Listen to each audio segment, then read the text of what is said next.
Salam dalam kasih Kristus. Selamat berjumpa kembali dalam Sapaan Gembala berupa renungan firman Tuhan yang memandu kehidupan kita. Sapaan Gembala edisi Prapaskah ini bertema Pikulah Kuk yang Kupasang, didasarkan Matius pasal 11 ayat 28-29. Marilah kepadaku semua yang letih lesu dan berbeban berat, aku akan memberi kelegaan kepadamu. Pikulah kuk yang kupasang dan belajarlah padaku, karena aku lemah lembut dan rendah hati, dan jiwamu akan mendapat ketenangan. Pikulah kuk yang kupasang, ini adalah perintah Tuhan kepada orang-orang yang mendengarkan pengajarannya. Kalimat ini diucapkan setelah Tuhan mengundang orang banyak untuk datang kepadanya agar mendapat kelegaan yang sejati. Marilah kepadaku semua yang letih lesu dan berbeban berat, aku akan memberikan kelegaan kepadamu. Karena Tuhan Yesus tahu orang-orang Yahudi pada waktu itu sedang mengalami kelelahan secara mental spiritual. Mereka mengalami tekanan dari penjajah. Mereka mengalami kehidupan yang susah, miskin, dan menderita. Agama berisi perintah-perintah yang membebankan hidup mereka, dan mereka hidup dalam tekanan-tekanan yang luar biasa.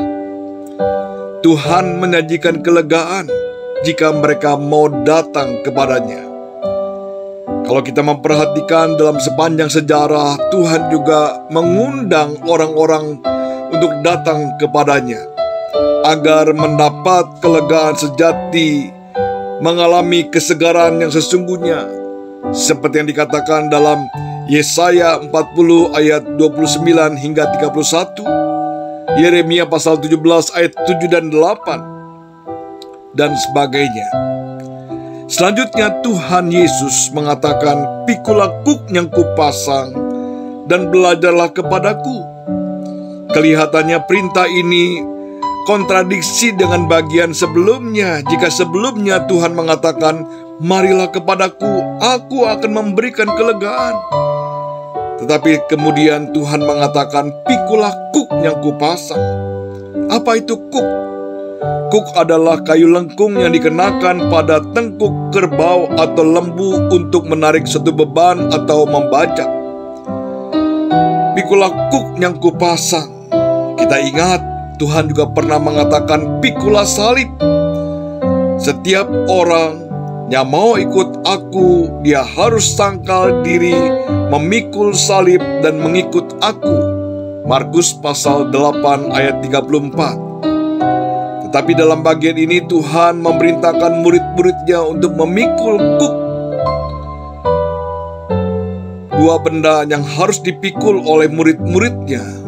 Yang pertama, salib. Yang kedua, kuk. Dua-duanya terbuat dari bahan kayu. Tetapi salib lebih dikenal ketimbang kuk. Salib dibuat kalung, dipasang sebagai lambang kekristenan, sedangkan kuk hampir-hampir tidak ada orang yang mengenakannya. Kuk lambang apa?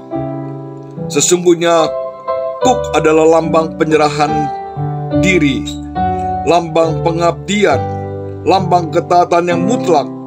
Kita ingat, kerbau yang dikenakan kuk hanya mengikuti kehendak tuannya. Salib lambang kematian, kuk lambang kerja keras.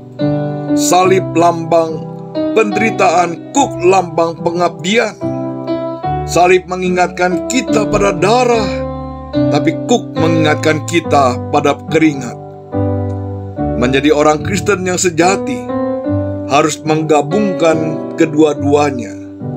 Selamanya kita tidak akan mampu berkorban bagi Kristus jika tidak dimulai dengan pengabdian.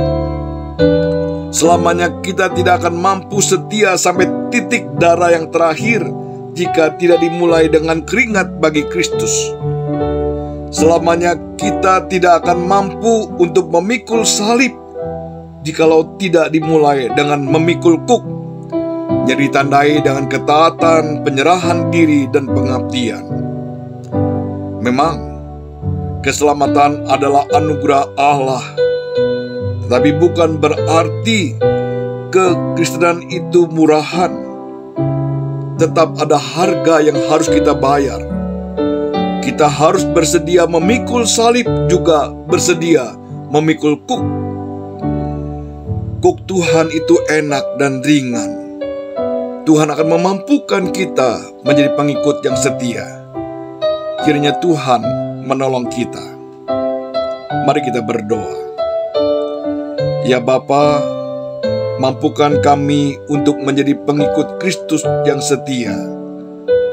Biarlah kami bersedia untuk memikul salib-Mu, dimulai dengan memikul kuk yang Tuhan berikan kepada kami, ditandai dengan penyerahan diri, kesetiaan, dan pengabdian kami kepadamu. Dalam nama Tuhan Yesus kami berdoa. Amin. Sampai di sini renungan firman Tuhan. Sampai jumpa. Tuhan memberkati kita.